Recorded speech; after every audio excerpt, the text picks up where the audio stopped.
Hey friends, today we are going to take a short ride of this Yezdi Roadster 2025 along the route from Marunji to Pachne and then to places like Pratishirdi and back via the highways to Wakad. The vehicle has not been done the running period yet, so this is more like a ride just before the first service would be done. I'm sure you will enjoy this particular ride. It's purely all village roads, and the idea here is to understand how this bike responds to various types of challenges on these roads. Let's see. It's an early morning ride, so I don't expect a lot of traffic here. The weather is quite clear. This third sound which you heard, I'm not sure whether it was the bike engine protector touching the speed breaker or it was the other vehicle that passed. I believe it's the other vehicle that passed making that sound, because whatever I have driven so far, I've never found any part of this bike touching or scraping the speed breakers. Okay, so I would like to spend some time talking about our bike selection experience, which, to be honest with you, buying this bike was more like a plan which was there for last 4 or 5 months. Before this, about 2 years ago, I had tried the Triumph Scrambler, and for no reason, we just shelved the plan. We said, okay, we'll see. And recently we had this TVS RTX 300 also being launched. That was also one I was waiting for. I think one thing was pretty much clear: no Royal Enfield bike for now. Not sure about future, but certainly not for now. And Yezdi Roadster stood out like as a very attractive and promising option for us. The looks, a lot of YouTube videos that I had watched, reviews I had watched, always pointed in the direction that if not Royal Enfield, then this should be this retro bike which we should be going for. Sometime in September, October, I think, I had gone and test driven this bike. Before that, I had tried the TVS RTR. Again, there is one rule that I follow: not to buy a bike or a car from the same manufacturer again. Like, you shouldn't do that twice. So TVS was ruled out, but then still I wanted to just try it out and check it out. It was good, but I think the focus, or rather the idea, was to go for a retro bike. After riding this, it was very clear we should be going for Yezdi Roadster, but there was a big doubt, a big question mark about the weight of the vehicle. Will it be manageable? Will I be able to basically ride it comfortably?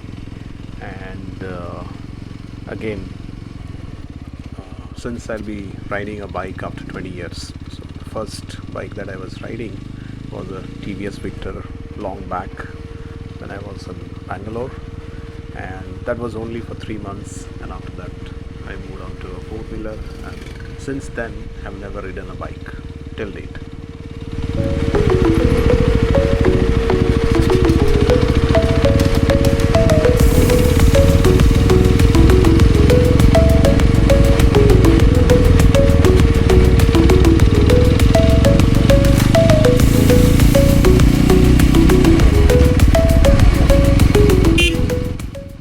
The main purpose of going for a bike, while we have the other car which we generally use to travel different places and capture some vlogs on it, was to mainly cover these small villages, ride through them only when, like, I'm alone, solo, not going out with the family. Family is not available in that case. And then myself be able to roam around these villages and enjoy the ride basically. So that was the main goal behind going for a bike. Another thing is like a long distant plan of being able to ride in the Himalayas. I don't know when that will happen. We need to prepare for it because I'm as good as a first time bike rider now. A lot of things have changed. This is a powerful bike. And yeah, one more thing, I also had gone to the Honda showroom to check the Honda CB350, but at the outset it looks like a very outdated design. I know engine is very good, the gear shifting is top notch, everything, whatever reviews I had read about it, I mean all boxes it ticks, except this, it looks like pretty outdated now. And again, there had to be a bike which was different, had a different character to it, and also suited someone like me riding it. And yeah, that's where we are now. Over the past 10 days I have ridden almost more than 400 kilometers from the day we got the delivery of this bike. The initial few days were pretty much all about me trying to manage the weight of the vehicle, making sure that I don't basically drop it. That's the biggest worry I had. Second was getting used to its hard clutch. Not clutch as such, but mainly the gear shifting was quite challenging, which I realized was very much related to the way the clutch lever was positioned. I had been to the service center and got it a little bit adjusted, which they happily did it for me in about 15-20 minutes. And we didn't have the accessories by then, so they also came later. So I have visited the showroom and the service center twice so far, and the experience has been good. I mean, pretty helpful folks at Shakti Automobiles in Baner and in Walker.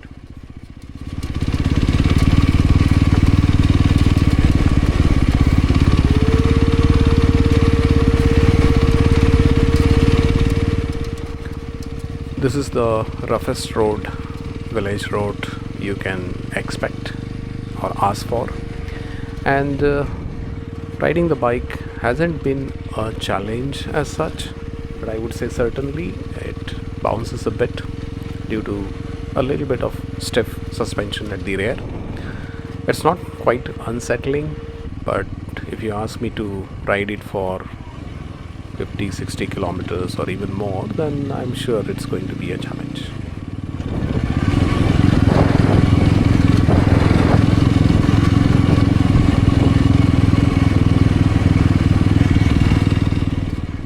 This location is just exactly the opposite side of the Kasarsai lake, just between the villages Pachne and the route that basically takes you back to Life Republic.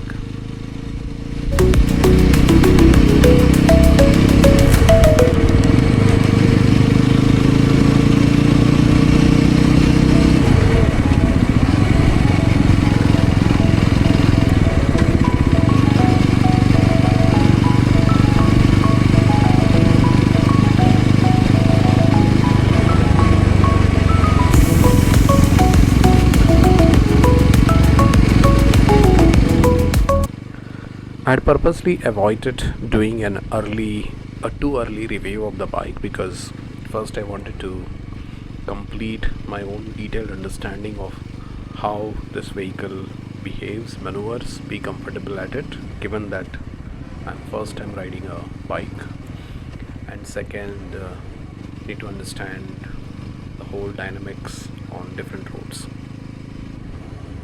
I think the more I have been riding it, the more I have been liking it, specifically the power. After you are in the third, fourth, fifth or sixth gear, whichever it may be, the first gear is difficult to I mean, the switching between first and second gear is a bit challenging. Sometimes I hit the neutral. Apart from that challenge which I have been facing, there has been not a single issue or challenge in accelerating, braking. Braking has been too good, very well, and acceleration top notch.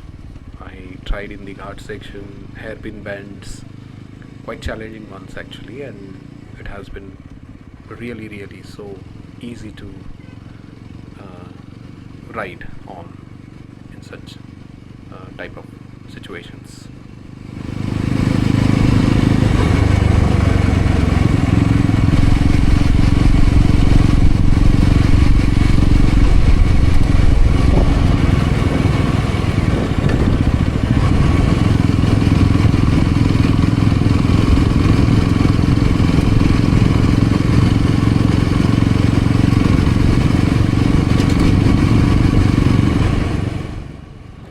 One more thing I am deliberately not going to talk about, or rather not really judge about this bike right now, is the engine sound or the clatter or any such thing, because I know this is the run-in period.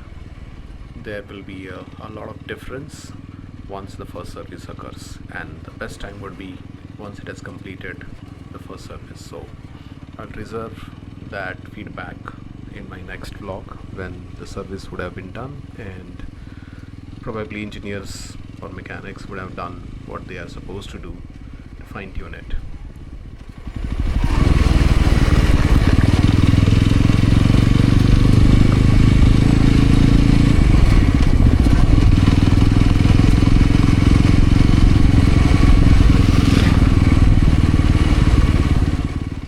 One thing that I certainly have noticed, being a first time rider, I have been very careful and almost, I can say, dreadful of this kind of very uneven sand, or maybe a road which is quite basically uneven, because the rear tire is too big, and in few occasions I have seen like where the road is really not, it is not plain, it is quite edgy.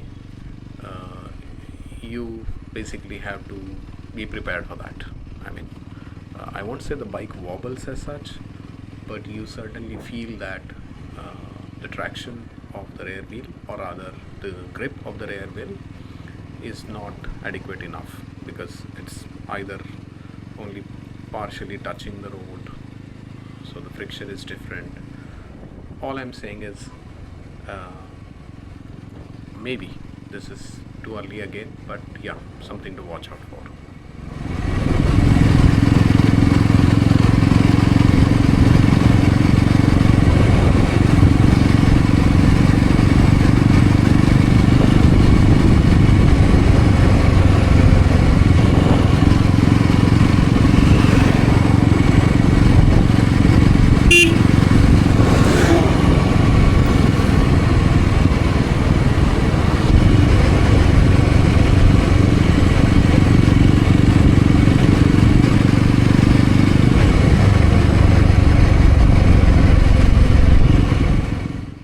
Again, one thing, I haven't been pushing this bike to its limits. Obviously, it's a running period, but the top speed that I would have driven it at would be somewhere around 70-75 so far, and the ideal speed, I would say, would have been between 20s and 40s, where switching between first, second, third is pretty much there, and fourth when you are comfortably above 35 and all that.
This is the road to the Prati Shirdi temple, which will basically then, if we cross the Mumbai Pune expressway, we'll be able to join the old Mumbai Pune highway, and from there back again to Wakat. That's the plan.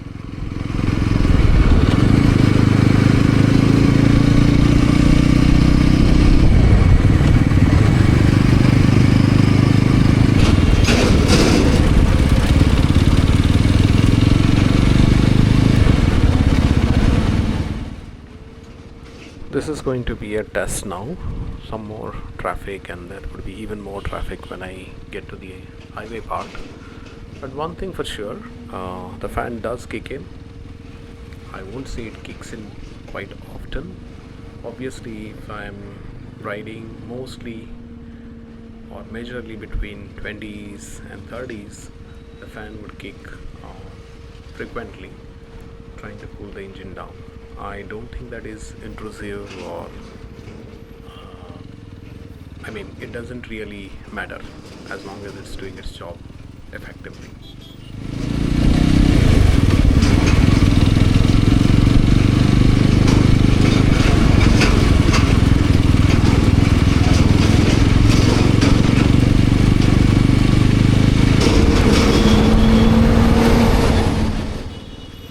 As a first time bike rider, I would say it's always challenging. I won't say frightening, but challenging when you know that there's a huge vehicle behind you and it's trying to overtake you, just like in this case. But as long as you are holding your line, staying away from it, dropping your speed and allowing it to pass, I don't think that should be an issue. That should not be causing any kind of hazard.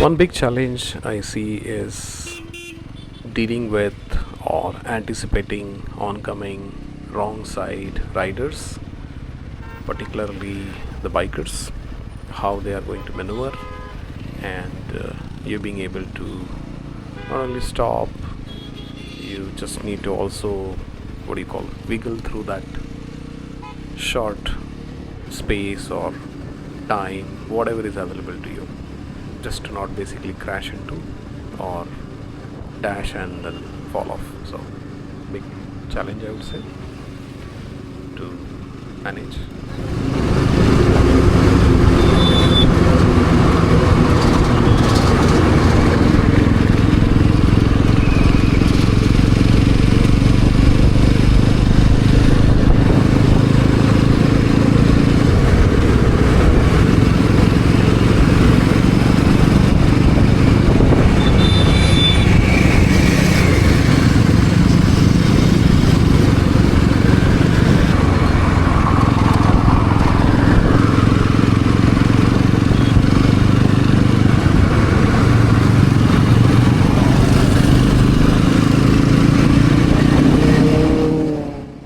The throttle response is amazingly good. In no time you can just climb speeds from 30s to 50s, and when the road gets quite wide open in front of you, naturally you would accelerate to those speeds just in no time. And I think this is one piece or one area of the bike which has been very addictive, and I've been enjoying that part really well.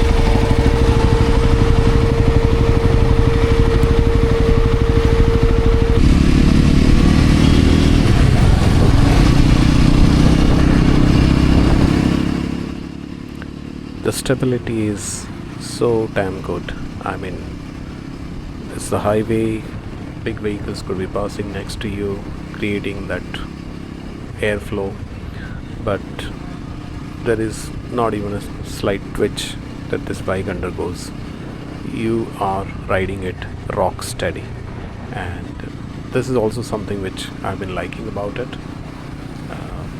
Well, good. I mean, that's basically something that the weight of the bike adds to its riding character.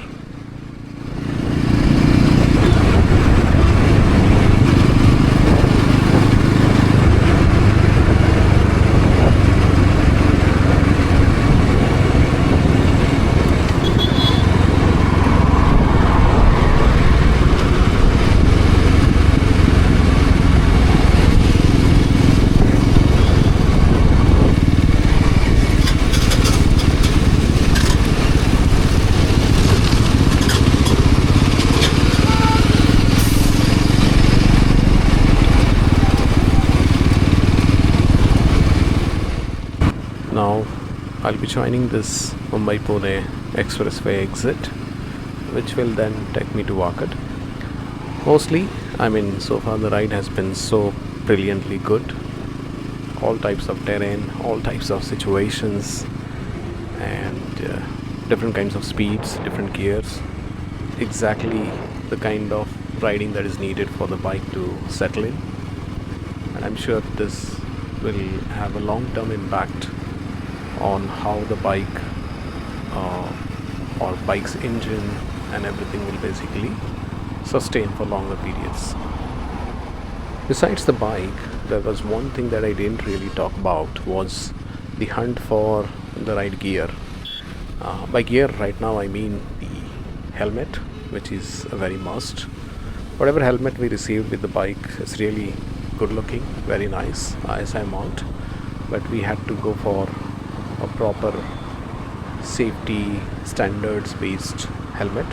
I'll talk about it later, but think about it like a hunt which went on for about a week across 10 to 12 different shops, right from SMK to different brands that we tried out, and finally settled on MT Thunder Pro 3 kind of helmet, which has a Smart 4 rating as well. Getting the right size, getting the right color was definitely a hunt. About the bike, we were very sure we had to go for this shadow black color and with the straight handle. For some reason, this makes it stand apart. Again, the matte black color is really so good looking on this bike, so all this made us go ahead without any doubt for this choice. Obviously it does not get the LED indicators which were there in the bikes prior to September 2025, and probably they would be there back in the ones that will be delivered after Jan. But we were okay with it. I mean, it's as long as it's a retro bike, these big indicators already look good on it, so no complaints about it.